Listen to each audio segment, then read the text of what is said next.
I am speaking to you from what is now known as downtown Toronto, where I live and work.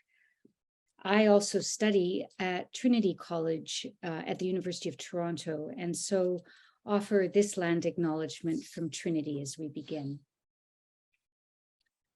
Though we have gathered from many regions, we acknowledge that the University of Trinity College stands on occupied land, the traditional territory of the Mississaugas of the Credit, an Anishinaabe people, the Haudenosaunee Confederacy, and the Huron-Wendat and Petun nations. This land is covered by the Dish with One Spoon Wampum Belt Covenant, an agreement between the Haudenosaunee Confederacy and the Ojibwa and allied nations to peaceably share the resources of the Great Lakes. It is also covered by Treaty 13 with the Mississaugas of the Credit. As settlers, we acknowledge that we have broken the treaties. We recognize the enduring presence of Indigenous peoples connected to and on this land. We acknowledge the damage done by colonialism, and we pledge ourselves to work for a future of justice and reconciliation. As noted, this webinar is the third in a series that began 2 weeks ago with Spirit and Justice, and with a particular focus on justice for Indigenous women and girls. Spirit and Change, the second webinar, was scheduled for last week, but has had to be postponed until after Cop27. So stay tuned for further information about that second webinar, which will now be the third. Tonight, we are addressing spirit and solidarity with an emphasis on climate change impacts in the Global South and Canada's climate finance obligations. To help us look at these issues, we are joined by two special guests, Josephine Kiza Aladeki, co-founder of St. Jude Family Projects in Masaka, Uganda, and Naomi Johnson, Senior Policy Advisor on Climate Change with the Canadian Food Grains Bank. And I'll introduce them more fully in a moment. Just a couple of housekeeping items. We ask that those who wish to introduce yourself by typing your name and where you are from into the chat. We ask that you please remain muted for the session. And if you have a question, type it into the chat when it occurs to you, because we'll be taking questions at the end of the session, following the presentations of our two speakers. Also, Naomi will be showing a short film. So now is the time, while I'm blathering, to grab your popcorn or any other snacks you might want for the movie. We plan to end this evening's session at 9:30 Eastern. Before I turn over to our speakers, I'd like to pass things over to Sabrina and Ian to offer a brief time of prayer. Thank you, Suzanne, and welcome everyone. As part of this series, we're hoping to invite everyone at the beginning of each session to take a collective deep breath, one with intention and invitation. We want to pause and reflect on the sacred ties that we all have to creation. And we pause in gratitude for our speakers and their sharing tonight, their time. And we pause to ready ourselves for deep listening. So with that, I invite Ian to lead us in prayer. Yes, thank you. And good to see you all. And thank you to our guests for being here today. So in thinking about our climate crisis, it is important, I believe, for us to call on those traditions that that seek to commune the Holy One, the great life giver, through, and those people who seek those connections through the land and everything on it, knowing that everything on creation is sacred. In a broad and encompassing sacredness, we are named as sacred. Our neighbors and all that we experience are named as sacred, and it unites us. Solidarity is a sacred bond. And when we see that our actions and our lifestyles in the global north are causing suffering in the global south, we know it in the depth of our souls, that things aren't right and that we have debts to pay. So with this webinar, we begin with prayer to recognize that, among other things, climate action is a spiritual calling because the earth and everything in it is sacred. So Holy Creator, giver of life, we want to know the names that all things bear in the sacred depth of their being. Names given them by you, not the names given by the forces of conquest and domination, entitlement and ownership, of consumption and destruction. We seek spirit, we seek justice. And as creation groans in the depths of our souls, we know that things must change. We seek spirit, we seek change. And more than ever, we know that we are part of the same big global ecosystem. We are all beautifully connected. May we honor this sacred reality in all we are and in all we do. We seek spirit, we seek solidarity. In all we say and do, may we honor all life as sacred, and may our time together be a prayer. Amen. Amen. And thank you, Ian. So just as we turn our attention back to our speakers, I would like to add that we do have a longer prayer circle gathering virtually scheduled for this Thursday, October 20th, led by Reverend Tony Snow, whom you would have met a couple weeks ago at the first session, if you don't know him otherwise.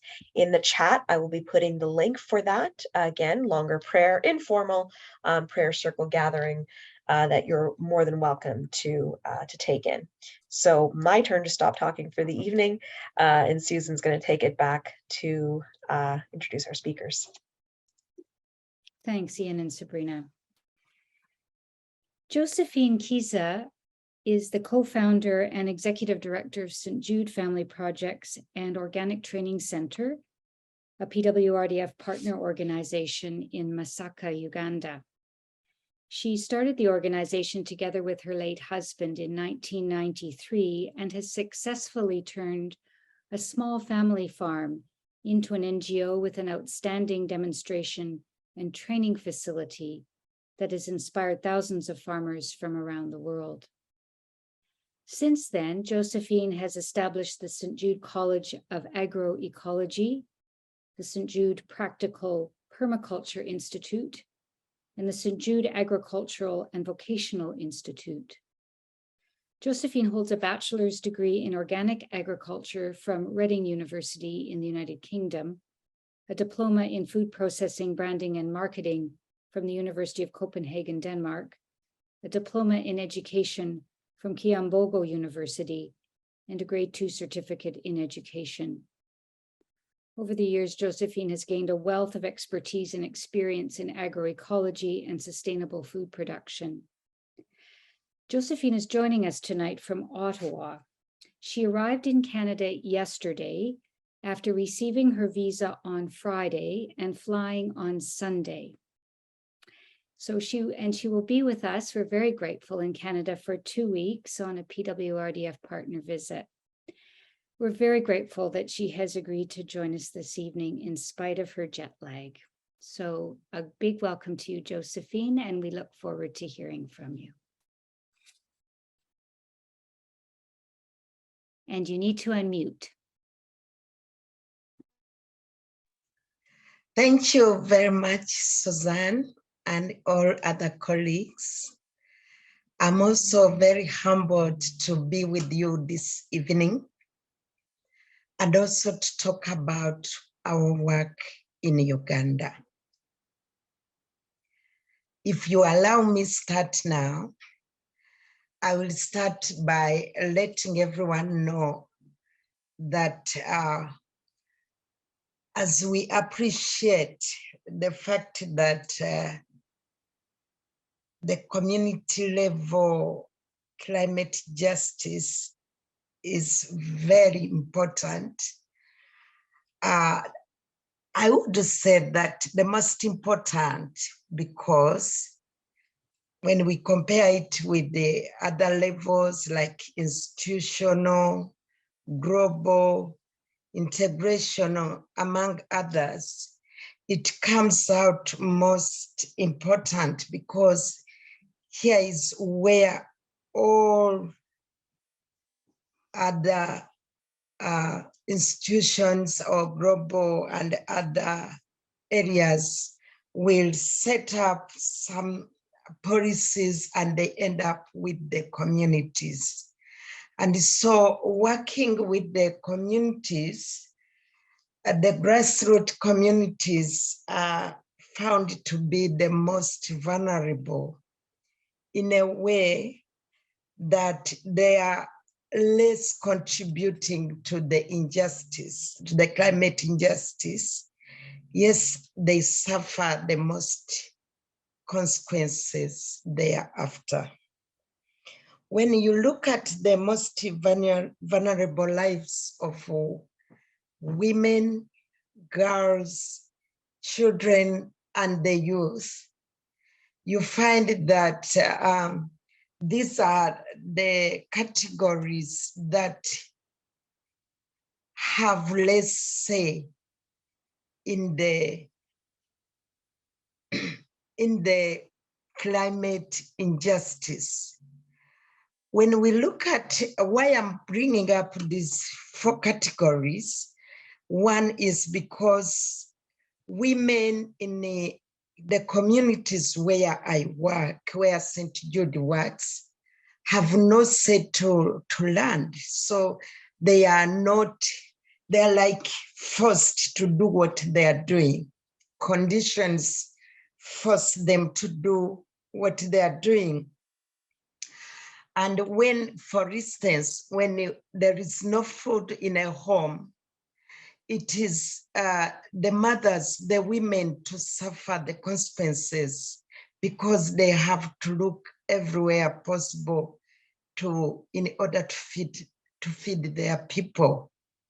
And when there is no water in the communities, these women have to walk distances from 2, 3 to 5 kilometers together with the girl child and the other children to fetch water for the family use. And so even when there is no firewood in the nearby surroundings, it is the women together with the girls and children to go and collect firewood, walking distances. And by so doing, you find that sometimes even women leave girls to go and collect firewood because she's old, because she's pregnant, because she's sick in one way or the other. And when these girls go to collect firewood, they face other consequences like rape and other abuses that really bring about a lot of serious mischief. And our main focus today is to ensure that these people are protected. As someone working with the communities, I look at the COVID-19 with its disadvantages, but also advantages. One of which is to look at COVID-19 as a wake-up call. In Uganda, we had a total national lockdown. So nobody was allowed to move anywhere in the country. No businesses were opened. And this brought about, caused many of the people that lived in the urban areas to move down to the rural areas, to the communities where we work. This brought about a lot of pressure on the soils, because for the 2 years that we had a total lockdown, no schools, nothing, we had, it brought about a great pressure on the soils. You know, the land is, we have fragmented pieces of land, and so families had to feed far bigger populations than they used to. So there was a lot of pressure on the soil, on the food, and the other natural resources like water, like forests, and even other trees that were grown. So a lot of trees were cut down for firewood to cook for so many people. Lots of trees were cut down for men to make charcoal in order to get some money as an income. A lot of pressure was put on water, and you find that even the water tables dried up. So on natural resources, a lot had happened during the 2 years that we had a total lockdown. And so we had also, we experienced a lot of domestic violence. Most of the African men are polygamists. I mean, doing a lot with the polygamy. And so you find one man with the 4, 5 wives, and with so many children, at least an average of 6 children in each one of the homes that he owns. And so there was a lot of pressure. Every home had its issues. They wanted different issues in terms of essential commodities. Even food was not there. So most men had to really play a lot of, I mean, there was a lot of domestic violence. Some women lost their lives. Some lost part of their bodies, some parts of their bodies like hands in the fight. So those were some of the disadvantages that we experienced. But also, on the other hand, it was a wake-up call for many to know that it was high time they started embracing agriculture, because that was the only source of livelihood that was left. And so most people like us who are training farmers in agroecology had a chance now to get more people attending our trainings. And we used the different methods because we had limited movements.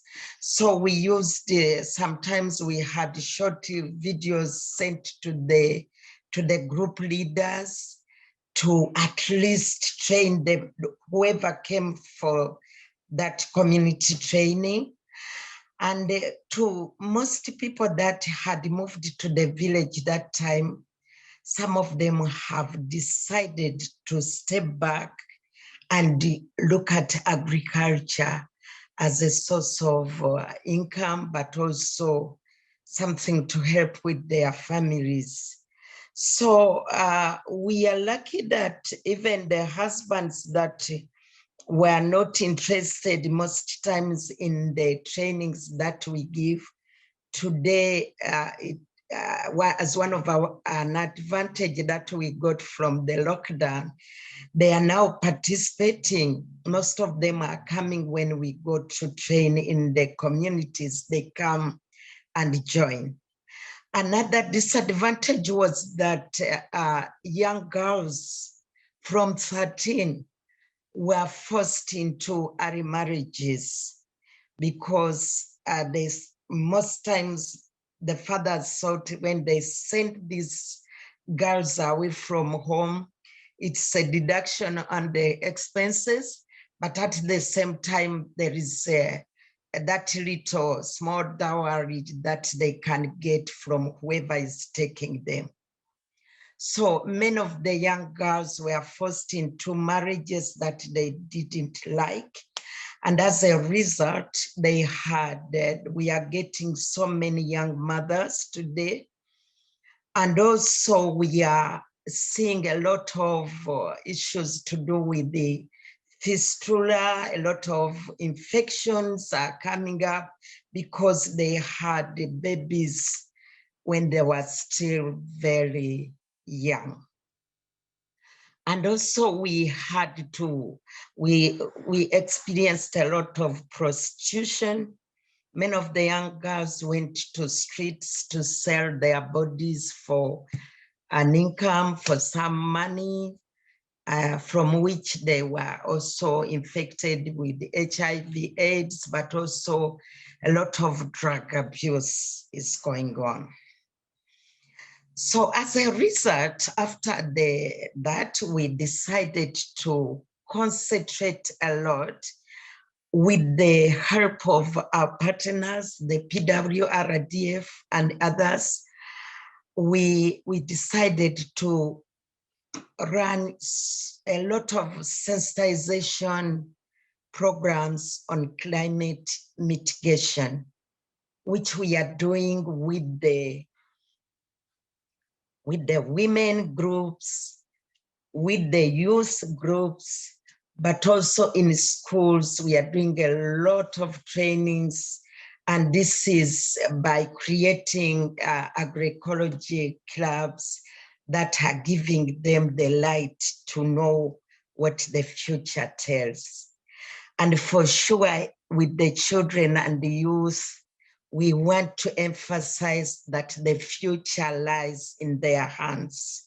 So whatever we give to them means a lot to our globally, because they are the ones who are living for the future. And so they are very much interested in these clubs, and whatever we grow, we use the school land and the other community land that is not used to demonstrate what we mean. And by so doing, they learn and go back home and act as our ambassadors. They teach their parents, they teach their guardians. And this combines a lot, because even with the clean energy, conserving stoves, the briquettes, so that there is less cutting down of the trees. And so we have also put up capacity building and by setting up demonstrations, satellite demonstrations in the communities, in the 8 districts of Greater Masaka. So we work with the 6,000 farmers for now on this capacity building and demonstration setup, whereby even non-members can go and access the knowledge that we live in that community, which has also helped a lot. And because not everyone can afford coming to the St. Jude Demonstration Center, so they can learn from the demonstrations that we've set up there. We are also setting up we are setting up safe corners for the youth, because most of them are traumatized. And in our communities, when a girl gets pregnant, she's looked at as a curse. And so they find they are not safe anymore. They can't tell their parents. They can't, they feel more open when they come to these safe corners that we've set up in the communities, and they open up to the counselors that we have. So by so doing, they are advised on sexual reproductive health, but also a lot on nutrition, because they need to feed the children that they got. There is a lot of malnutrition going on. So we do a lot of training to them so that they can know what to feed their children with. And this helps also with the mothers, the young mothers, and also the other adults. They can open up very openly, I mean, very clearly and openly. So when through doing this, we would advise that if at all there is any help from the Canadian community, we look at more facilitation to the efforts of development workers that do things like skilling. We need a lot of skilling, and we've called this, we are looking at a 9 months incubation period, which we can give to the so many dropouts, the youth that have dropped out of school due to the points I mentioned before. Some of those that were forced into marriages have come out, have run out of the marriages where their parents forced them, and are looking at what they can do, what can they do now. Instead of destroying the environment again, it's very good in the incubation centers to give them the trainings on agroecology, but also trainings, skilling them for things that they can do and fetch them at least incomes to look after themselves, but also after their children. And our partners also should do a lot on afforestation, the growing of trees, because this is where a need for climate, the very first need for our climate mitigation is, because people have cut down totally all the trees, and we need to do a lot of reforestation. And more efforts should be put on gender awareness, so that we deduct on the issues to do with the domestic violence. If time allows, I will come back with some answers when I get questions. But in all, we are very grateful to the partners, the PWRDF, for the support you are giving. I know most people are still wanting a lot, especially the youth, and our efforts in the years to come are going to be put more on the youth and the children as we look at them as our future. Thank you very much. Thank you. Thank you, Josephine.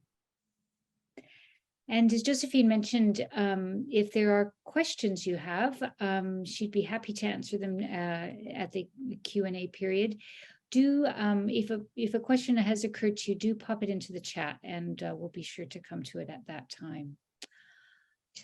I'd now like to introduce Naomi Johnson, who is the Senior Policy Advisor on Climate Change at the Canadian Food Grains Bank and co-chair of the Canadian Coalition on Climate Change and Development, C4D. She specializes in climate finance and food security and strives to increase support for adaptation to those most vulnerable.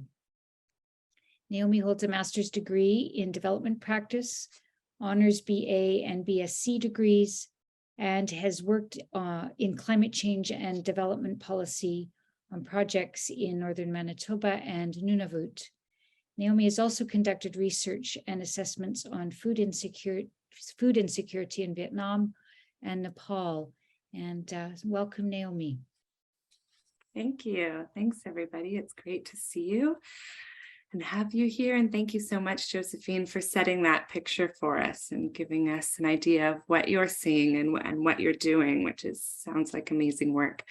I'm coming to you from Treaty 1 territory, the homeland of the Métis people, otherwise known as Winnipeg. So I'm going to share my screen with you all right away. And there we go. And just give you a little bit of a presentation as I go through a few things. So as mentioned, I work with Canadian Food Grains Bank, just to say we're rooted in the belief that humankind is created in the image of God, and it's God's desire that no one should go hungry. And knowing there's enough food for everybody, we can work towards this vision together of ending hunger. So that's really what we try to do. And just to say that we are made up of 15 church-based organizations that actually work all through local partner organizations in various countries around the world. So many of these you may recognize or be associated with. So what are we talking about when we think about climate change today? Well, I mean, I think this year again has been exemplary in terms of what's going on in the world.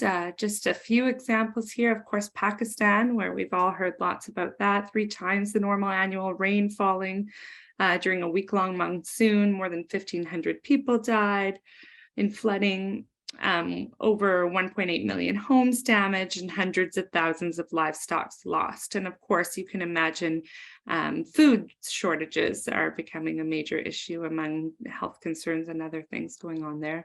Somalia's had an intense drought this year, as much of the Horn of Africa has, lots of consecutive seasons of drought there.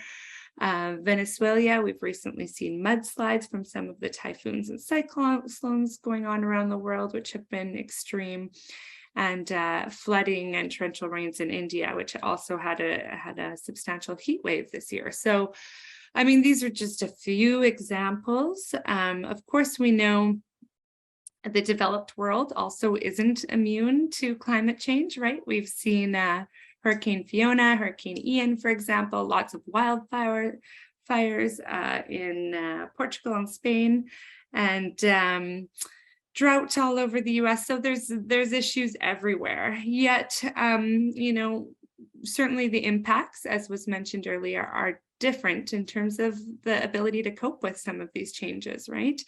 And we know that over 40% of the population already lives in places that are highly vulnerable to climate impacts. And unfortunately, it's those who have contributed to climate change the least that seem to bear the brunt of those impacts. So how does climate change relate to food security? Well, through the 3 main channels, I think, are through increased temperatures, changing precipitation patterns, and greater frequency of extreme events. And while climate change may not directly cause heavy rainfalls or drought, it actually makes those kind of naturally occurring events much more intense or severe. And so we may see the frequency of them increase, or the severity of them increase. And of course, this has huge impacts in terms of water availability, both flooding, drought, saltwater intrusion on coasts, on pests and diseases as well. Of course, you can imagine with changing climate zones, the pests and diseases would change as well. And, you know, one example is even the situation with locusts. We know that they are much more prevalent where there's hotter weather. They like the hotter weather, and they replicate a lot more when it's rainy or wet. So those are some impacts we're seeing there. Pollination is one maybe we don't always think about, but there's about 1,500 crops in the world that require pollination from insects or bats or birds. So, you know, when you think about the impacts, again, that climate change is having on those ecosystems and those animals, it has a big impact on food security. Changing carbon dioxide levels changes both the biomass of plants, but it also can change the nutrition in some plants. Some plants we're finding have less nutrients in them with higher CO2 levels. And of course, biodiversity is threatened as well. So when we think about food security, we often think about food systems. And when I talk about food systems, we're talking about everything along the line of chain of how food is produced, how we think about it even beforehand, what kind of inputs are needed, all of those kind of skills and training and seed collection into the production. into the processing, and then even into the transportation and consumption and so on. So the whole chain of food. And when we look at how climate change impacts that, it really touches on all of those aspects, right? Some of the impacts I have noted there are, of course, decreased yields. Access to land, of course, is a challenge, whether for crops or for livestock. Livestock and fisheries are threatened with different changes in saltwater and ocean health, as well as just the heat on livestock, for example, or the ability to have the right land or food for them. Health and livelihoods, of course, for those, in the food industry, particularly when you look at small scale farmers who make up the vast majority of food producers in the developing world. And we've talked about a little bit about nutrition as well, but also, if you have less biodiversity, you have less options for what you can eat, right? So less nutrition.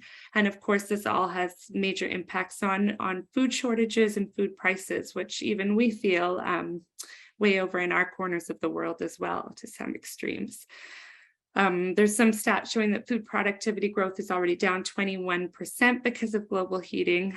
And of course, we know that, while positive food systems, healthy food systems can help reduce the impacts of climate change, similarly, food systems that are unsustainable can really contribute to the problem. And it's kind of this cyclical thing where both can really impact each other either negatively or positively.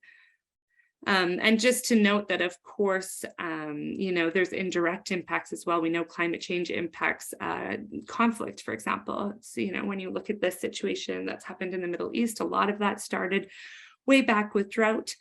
It can impact education levels in terms of who's able to go to school and what they need to do in terms of resource management, poverty levels, all of those things, which of course also impact food. And, why this is so critical is that hunger levels are on the rise, and they have been for a number of years now, even though they were decreasing for a while. They are up, and it's estimated that 180 million additional people will be at risk due to climate change of hunger. So right now, there's an estimate of it as many as 828 million people hungry around the world. And although we know small-scale farmers are producing the majority of food, 75% of them are living in poverty or are food insecure. So one thing I look at that I'm going to talk to you a little bit more is about Canada's climate finance. And Canada's climate finance can actually help to reduce hunger and create more nature-positive food systems. So what is climate finance when I say that? It can sound a bit confusing, but basically it's just the money that Canada gives to other countries to help them address climate change. This is something that most developed countries have committed to do. It's something we are obligated to do under the UN. So under what's known as the Paris Agreement through the UN, there's a big agreement on climate change. Where countries do have to help each other address these issues. And that's both in adaptation and mitigation. So mitigation being to reduce greenhouse gases and how we're contributing to the problem.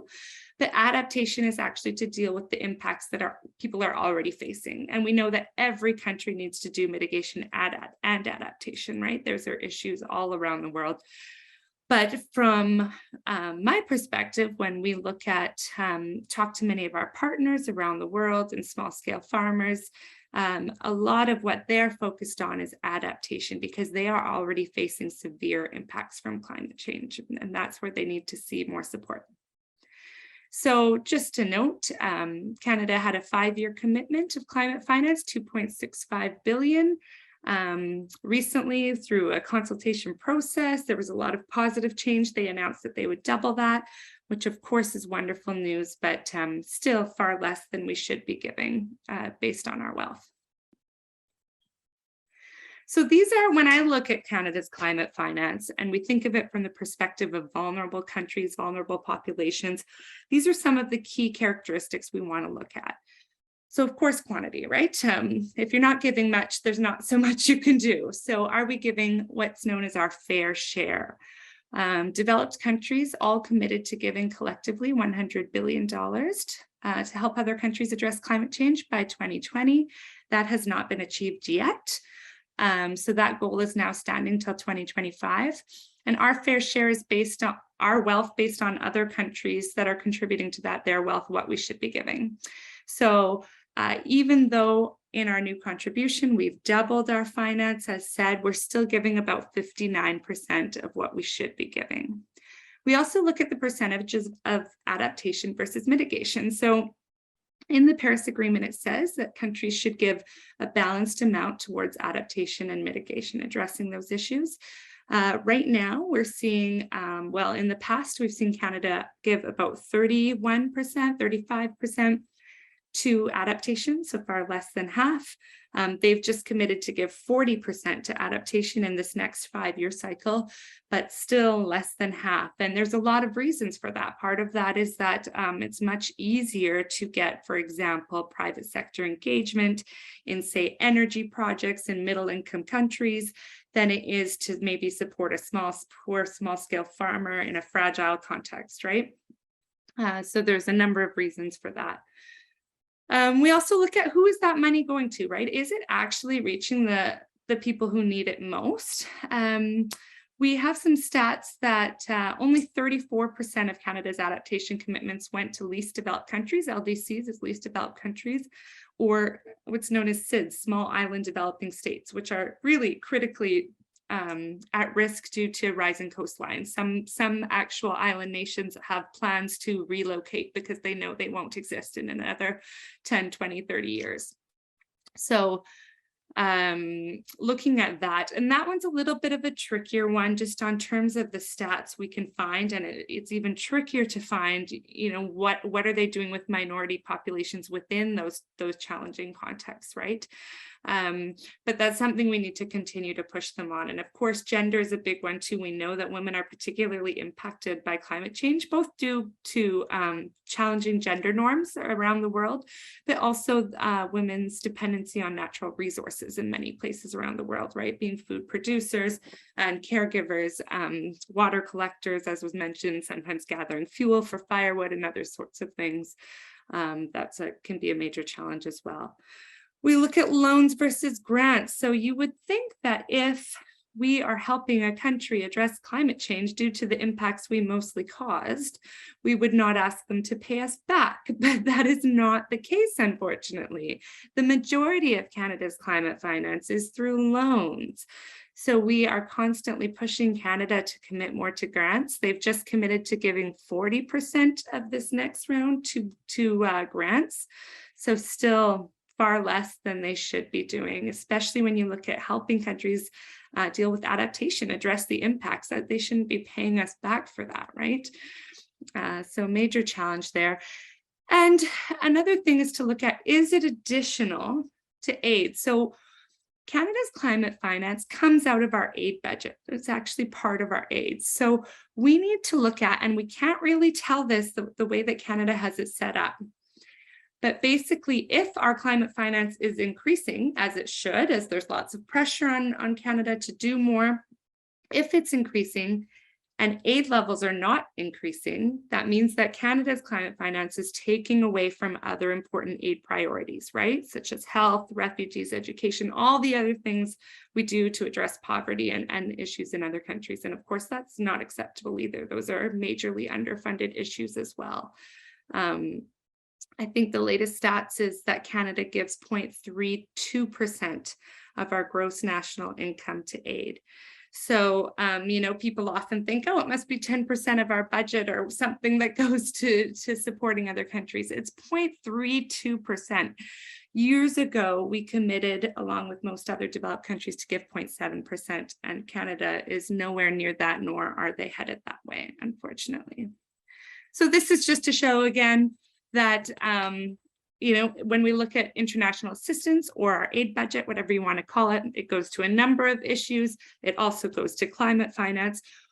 One of the themes they've selected this year, or in this 5-year package, is climate smart agriculture and food systems. So that's a wonderful thing. There's 3 other themes as well. One is nature-based solutions, one is governance, and one is around clean energy and coal reduction. But we don't know what that means, right? They haven't really said how they're going to show us that they're doing any work towards that. it may be hard for us to track. So we're saying, you know what, there's a lot of evidence that when you invest in food systems that are climate friendly, it can have huge impacts on biodiversity, on gender equality, and of course on hunger levels and health and all of these other important aspects. So if you're serious about working on this theme of climate smart agriculture and food systems, the Food Grains Bank is saying, well, then put some money towards that. And it's not new money, it's money they've already said they're giving 5.3 billion. They have to give some money, right, based on their obligations. They've already said they're giving that much. We're saying put aside less than 10% of that to deal with this issue, to say that you're going to deal with this issue. So that's one of the asks we have right now, and we're going to come back to that shortly. Just wanted to quickly mention before we go there that what's going on at Cop27. So I think most of you know, that's the Conference of Parties, the annual climate change conference, United Nations Climate Change Conference that happens around the world every year. It's massive. I think there's about 50,000 people that attend, lots of heads of state or prime ministers, presidents, lots of ministers, but then lots of civil society as well. And you have groups from all around the world sharing their what's happening to them, their impacts, and why they're there, and what they're hoping to do and change. So it's an incredible opportunity in the way that you can certainly hear and learn a lot and connect with so many people on the issues, although it can be very overwhelming. There's so many people in this area. A few things that I'll be looking at this year, or hot topics, I guess, at this year's conference, is that issue of scaling up climate finance. So as I mentioned, developed countries committed to giving 100 billion collectively by 2020. That was kind of bumped to, okay, by 2025, since we still haven't achieved it. But there needs to be now negotiations to think about, what does that look like in the next stage? What is that next commitment going to be? How is it actually based on needs? And how are we actually going to achieve those goals if we set them? So that's one of the key things we'll look at. The global goal on adaptation is really just in the Paris Agreement, the work that needs to be done on adaptation and helping countries address the impacts of adaptation. And with this COP being in Africa, a big focus, I think, this year is supposed to be on adaptation and how do we deal with these impacts going forward? What does that mean when we talk about measuring the needs, and how do we ensure that it's addressed to equal levels of mitigation as well, and that finance for it is scaled up as well. Loss and damage is kind of a newer one, relatively-ish, but becoming a very big issue. And that's where countries are saying, you know what, in some cases, it's too late for adaptation. We already have crazy impacts that we're struggling to deal with, and we're having massive consequences, right? And we can try to adapt, but we're still going to be hit by these major storms or major flooding events, and we already are incurring severe losses and damages that need to be addressed. Right now, there is no separate funding to address those. There's a number of different channels that countries will say, developed countries will say, oh, you could get it out of this or this or this, but it's becoming more of a severe issue. And we are seeing that, right, with all of the impacts around the world, even this year. And so there's a big push to set up some sort of finance facility, some sort of mechanism to ensure that there is money going towards that as well. And it's not just part of adaptation or taking away from adaptation, which is already extremely underfunded, but it's its own thing. So what can you do? Well, I'm just checking these, perfect.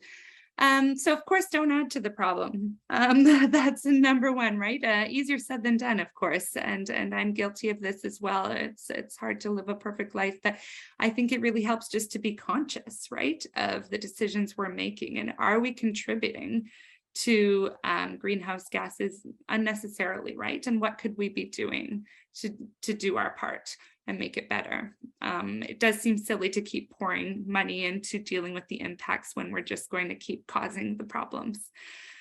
But of course, we also talk about giving, learning, praying, and advocating. So giving, of course, could be to some organizations that there's, whether it's Kairos, whether it's CJS, PWRDF, or Food Grains, or whoever. Like, there's so many organizations that do great work in this area. Josephine's organization was another one. So really, you know, that's one way those organizations are always, if they're doing good work and you can look into that and talk to them a bit more, you can always help in that way. Learning, I say, is a huge one though, right? I think it's very easy for people, you know, in our parts of the world to kind of ignore some of these issues, right? It's not part of our daily life. We don't have to deal with the impacts daily. We kind of only hear on the news what the media chooses to show us, which is a very small percent and sometimes kind of very disproportionate to actually what's going on in the world about those issues. So like, I challenge everybody just to look into it more and learn more and share what you're learning with others, because that's key. That's how people get engaged, is when they actually understand the issues more. Praying, of course, is a big one. We all do that in our own ways, and we've done a little bit of that through these circles, and of course advocating, and that's something that we're going to hopefully do a little bit with you here. But before we go into that, I just put the website for some ways you can get involved through the Food Grains Bank, but I know there's so many other organizations and channels that do great work as well. So before we go into that, yeah, maybe I just wanted to introduce our letter writing activity, and then we will show, I think we're doing okay for time for the video. Is that right, Suzanne? We should be Let me know. fine. Yeah. Thanks, Naomi. Yeah. Yeah, okay.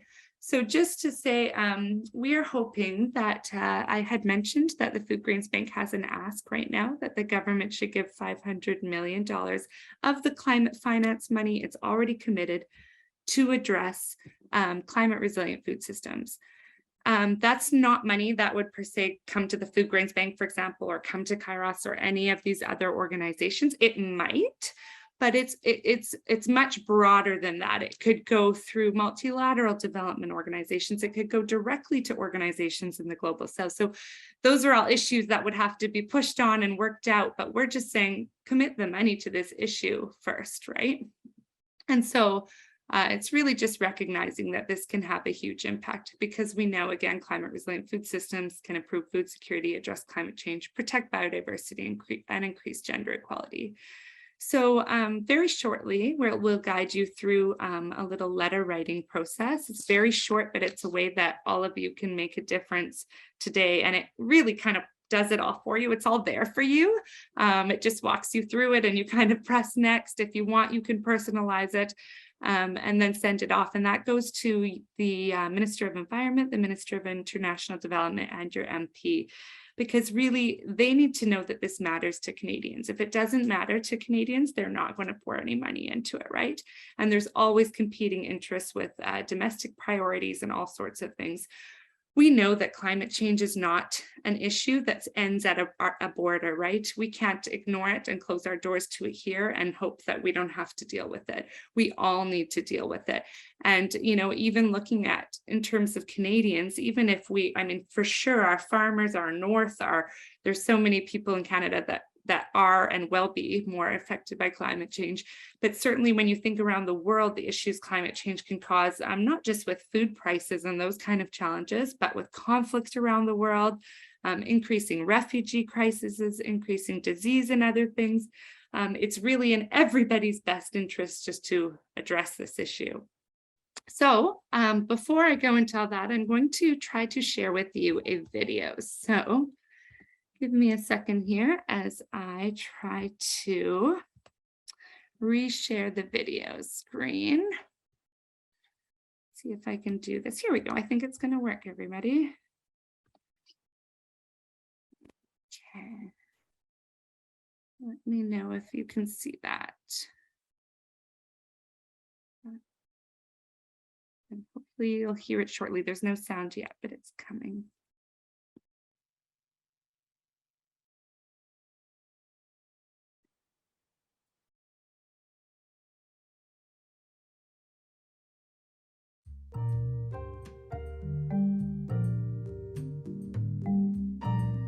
Tasunta asnaaqech zeema geetettes. Hashshu saro yiideta tata keettaa intena bessana.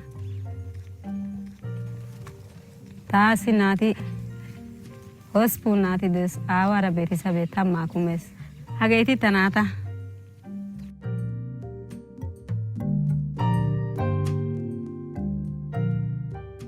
ta naati timirtte keettaa boosona ta naati chaw chaw nuqa shooqaa be'ana hayite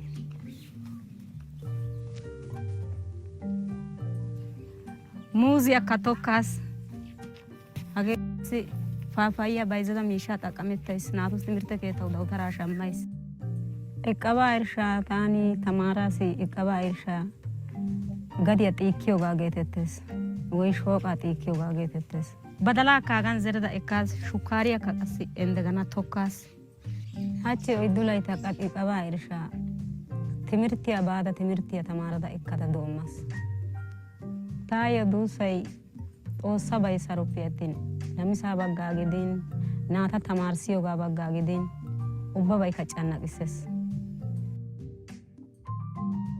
ኢትዮጵያ ውስጥ ትልቁ ችግር በአሁኑ ጊዜ ምንድነው? የምግብ እጥረት ነው ብለናል። ስለዚህ ይሄ ፕሮጀክት ምንድነው የሚያደርገው? ኦኬ አንደኛው ነገር የአካባቢውን መራቆት መመለስ ነው አንዱ ስራው። ሁለተኛ የመሬት ለምነትን ይጨምራል፣ ምርት እንዲጨምር ያደርጋል።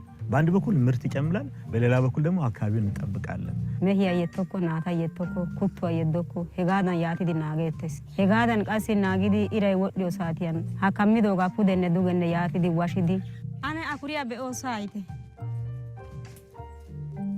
hagee kamaa goshshaa koyro hagaa badalaa zeridosaappe badalaa ekkirgidi biittaa araddatettaayyo a koyruwa guyye yaatidi kammida እዚህ አካባቢ ከዚህ በፊት የእርሻ ምርታማነት በከፍተኛ ሁኔታ ቀንሶ ነበር። ጠረጴዛ ልማት ማህበር ቀባ እርሻን በማስተዋወቅ ለአርሶ አደሩ ስልጠና ብቻ በመስጠት የምርታማነት ሁኔታ ከፍ ብሏል።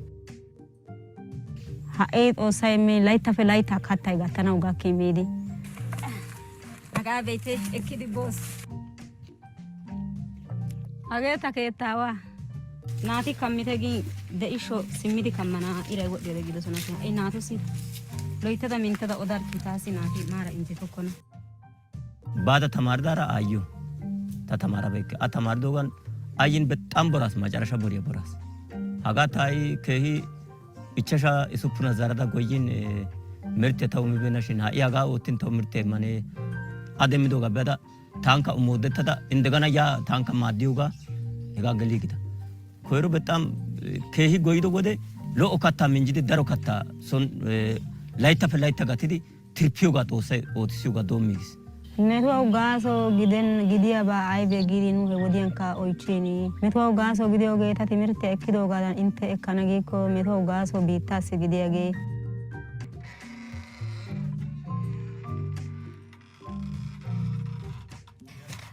hosbookiya qancan kattaa minja miishsha ootidi wottiyogaa qunoy meennaatton kattaa minjoos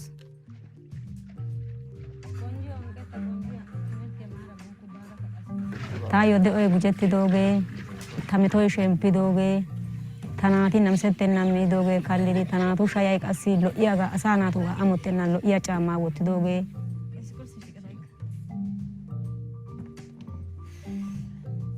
lo'iya maayuwa maayidoogee timirtiya qa aggidoogaa darajaa qayyaa gujji qaxxalidi tamaaridooge tawu darobay siyettidi tana ufayssiyabay des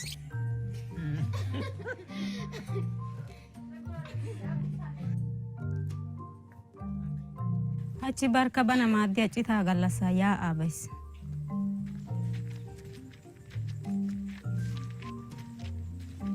eraasaa geziya geetettees biidi miishshaa issippe gididi 24 wotteettes. Ay malee asaw lo'odeeti loyttidi maaddees nuna hagee limaate qaaliyoota xarapheezaa limaate maybara yiidogaappe denddidaagan nu daruwa laamettida kase harasaa biidi tal"iyoogaa aggidi nu giddon tal"idi xaqqametteettes nu giddon qassi oottidi nu giddon diccidi i xoossay maadin darosaa gakkida deeshshaa haaridi deeshshaa haaridoogaa qassi bayzidi tirfiya shaakki ekkidi darobaa maadettidi darobaa xaqqamettida. keehippe oosoy hagee macca asaassi yiisippe attin attuma asaasakka gidenna macca asaassi yiido gishshawu taqa kase oosuwa eriyo gishshawu keehippe ufayttada wolqaama ooso hanno gakkanawu ichchawu layttaasappe doommoosappekka salettennan laamota kushiyan oottaydda de'ees. Ay male lo'o payye pilaata day hashshu lo'en diyasa keehi xiqimee maadoy tawu beettido gishshawu ta naati son diyagee kare gakkidi tamaariyoosaa ogiya dar'o bonchcho sohuwan yaynettiyoosaa gakkido gishshawu tana keehippe ufayttays qa timirttiya ehida asaakka godaa doonan anjjays sinttawu qaqa mintta eqqanaassi godi giikko xoossi wolqa gidin ta poluwaa gakkanaashin aggikke gaydda caaquwa gela uttaasi.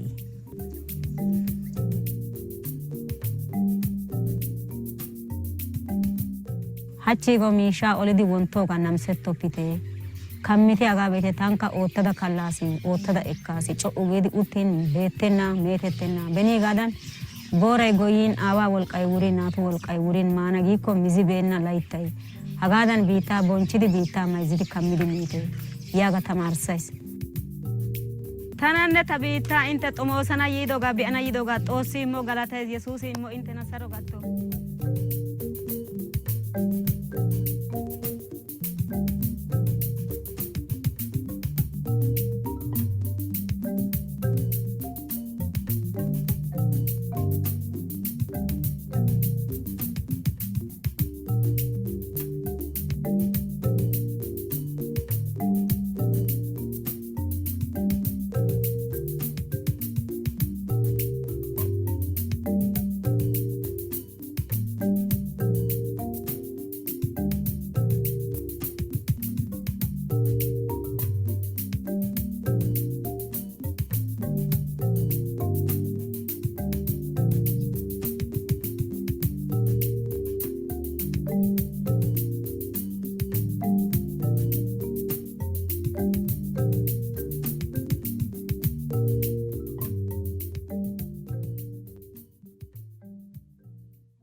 Okay, I'm gonna stop sharing here. There we go. You can see me again, I think.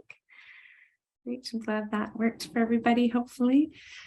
So I think we're going to go into letter writing now. Is that correct, Suzanne? Yeah, we've got about 5 minutes, Naomi, if that. Okay, yeah, we'll just keep it shorter. So So it would be postcard length. yeah. So just trying to think. I think it might be easiest if I pull up that slide one more time for all of you that has the link, but maybe we can also put this in the chat. So I'm just going to copy it here. But you can use your phones or your computer, whatever you're on right now. And it actually, as I mentioned, is a very quick process. Okay, I think I need to, oh no, I can do this. Okay. So there, the link is in the chat. So we encourage you all to go through that. It's going to take you to, once you put in just basic information, it's going to kind of walk you through writing a letter. So I'll give you a few minutes to do that. And if any of you have questions in the meantime, as you're writing it, you can put it in the chat or feel free to, I think unmute yourself is okay here too, and I can help address those as we go through those. So we'll give you, I guess, about 5 minutes right now to start plugging away at that.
So I think in the interests of time, and wanting to be sure to try to get to at least some of the good questions that are being posted in the chat, we'll encourage people to keep working away on their letter building, and or completing that once the session is done. And so a big thank you to both to Josephina and Naomi for their presentations. And I was trying to think about how to group some of these questions together, because there's a lot of very good questions. Naomi, I wondered if you might be able to tackle some aspect of a set of questions that has to do with linkages. So a question about the link between climate finance, what we call climate finance, and the loss and damage mechanism. I think you did allude to that around Cop27. So that's one linkage.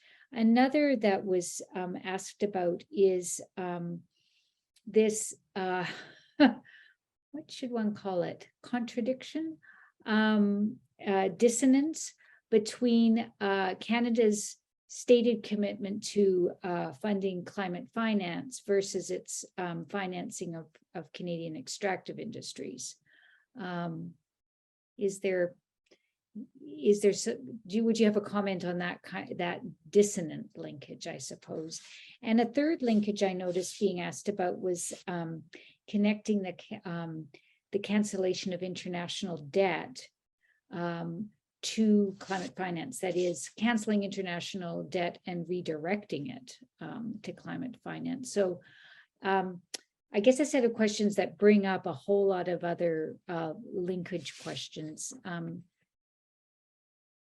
you try to unpack that for us a little bit? Sure, thank you. Thanks, Sunan.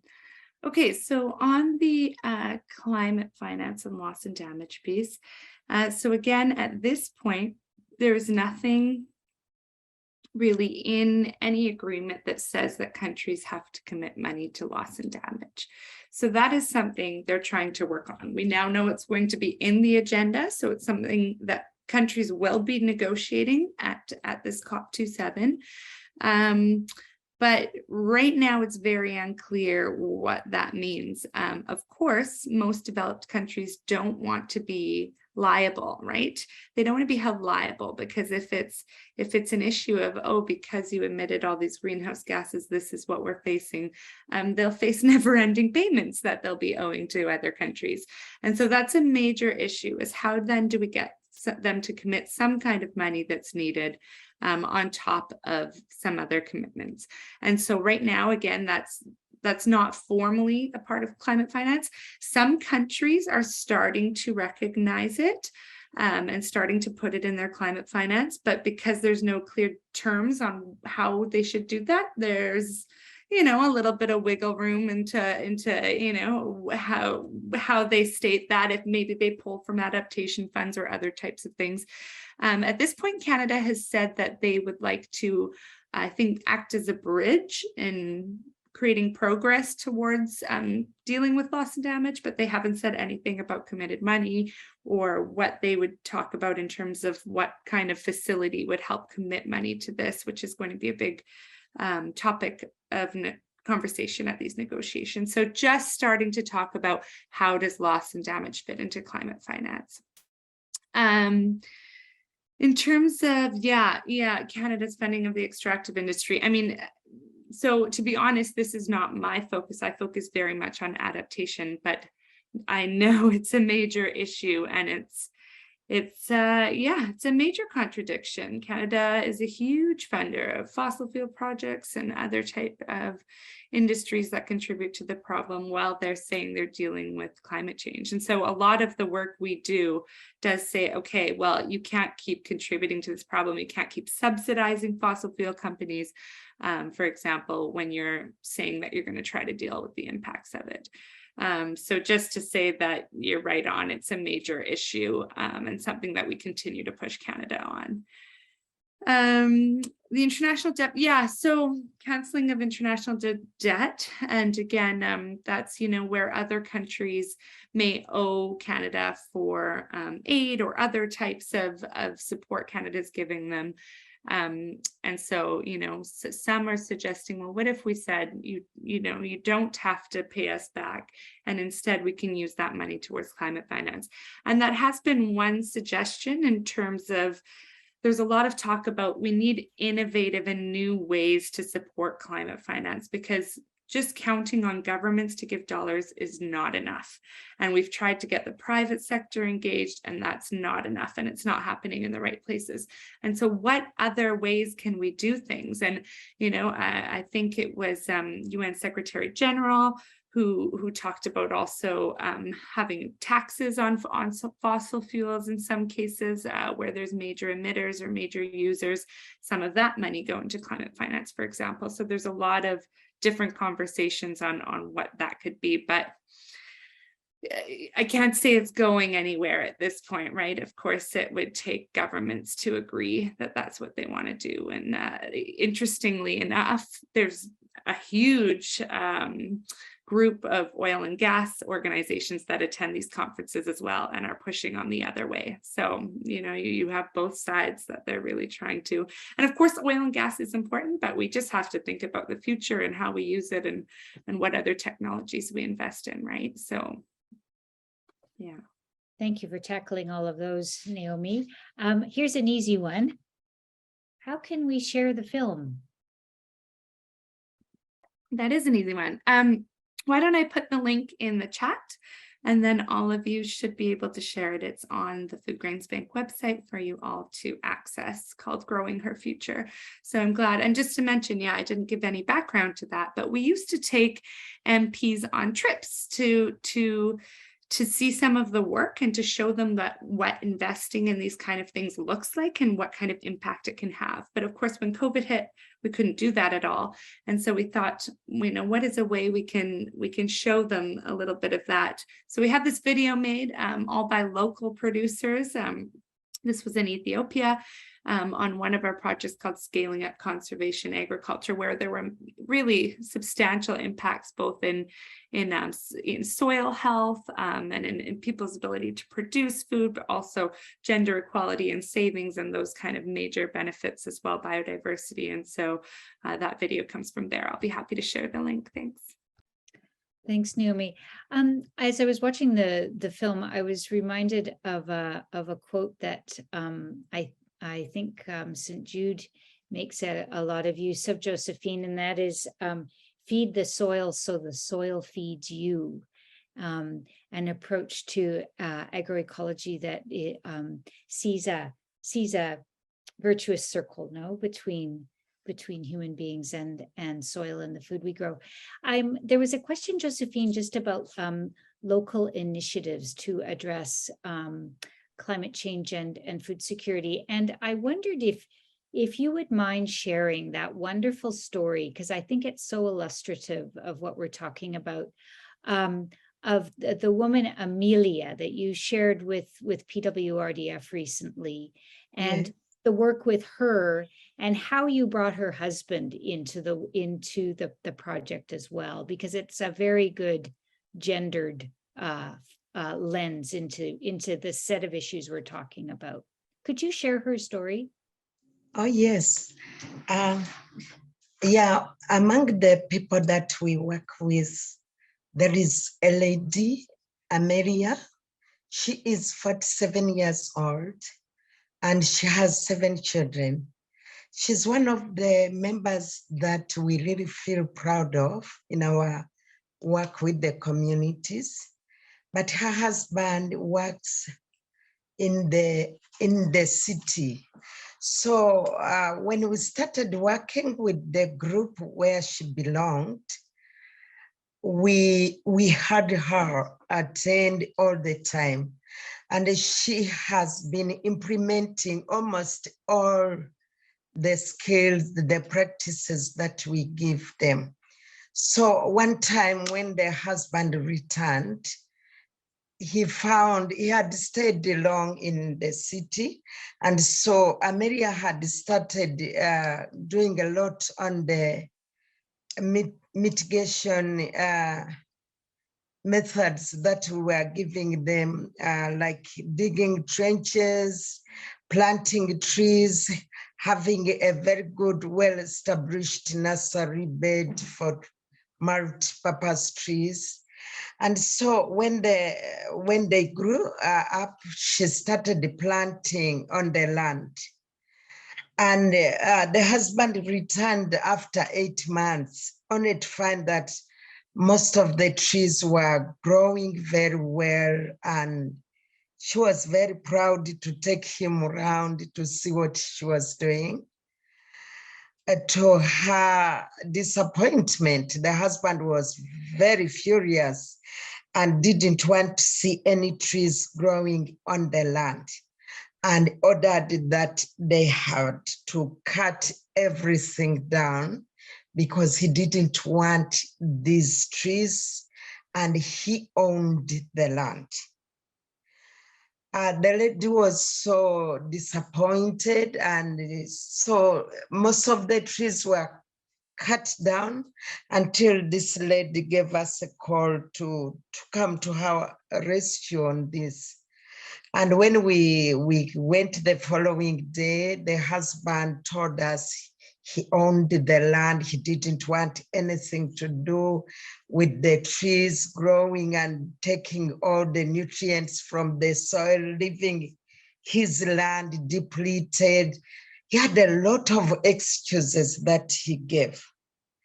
But we tried to explain the benefits and the advantages, and most of what she had done, even some trenches were already covered. But when we told him the advantages and we requested him to come to the meetings, to the trainings, he turned out to be one of our best ambassadors to Fairmen.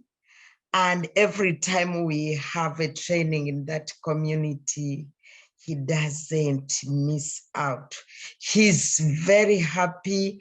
They are now growing the trees again. And now we learned, by the way, that was a great lesson to us, that when we are approaching any community, we have to include all categories, the husbands, children, and the wives, so that it is done in a participatory way. And this has been a lesson that we learned ever since. Thanks very much, Josephine. I think when I heard that story, it really struck me the extent to which addressing climate change at the community level isn't just an agricultural question or an economic question. It's also very much a social question, and how you bring people in to the process is really key. I noticed that, Naomi, you responded in the chat to the question about microfinance versus grants. So appreciate your doing that, just in the interest of time. One last question that came to you, Naomi, and that was around what are the top 3 items on CFGB's wish list? Let me just find the wording here. Where are we? And it was also, there we go. What are the top 3 items on Canadian Food Grains Bank wish list? Also, how important is cohesion between various activists and their organizations with each other? So I think a question around collaboration and coordination of efforts. Besides ending global hunger. Yeah, exactly. Just that minor thing. Maybe that could be 1, 2, and 3.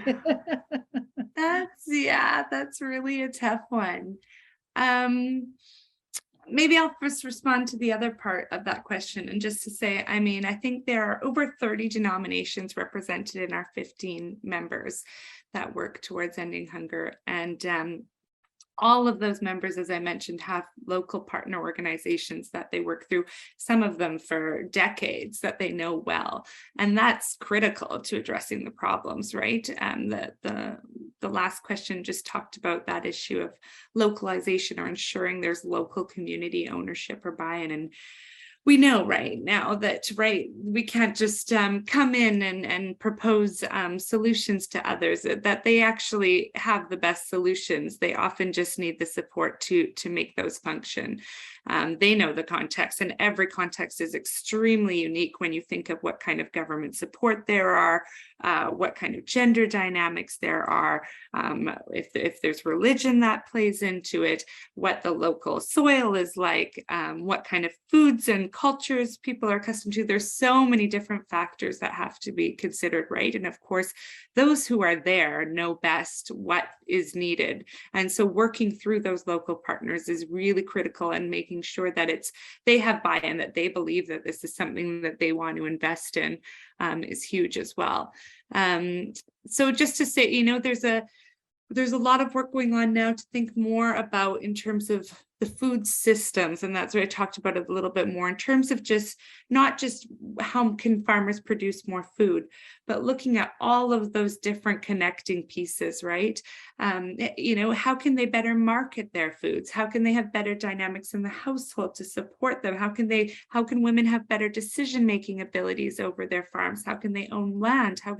All of these issues are interconnected. And so really, I think something we try to do more and like to do more is really try to connect all of those issues and address them better together. And even when we think of emergency food assistance, which is needed sometimes, right?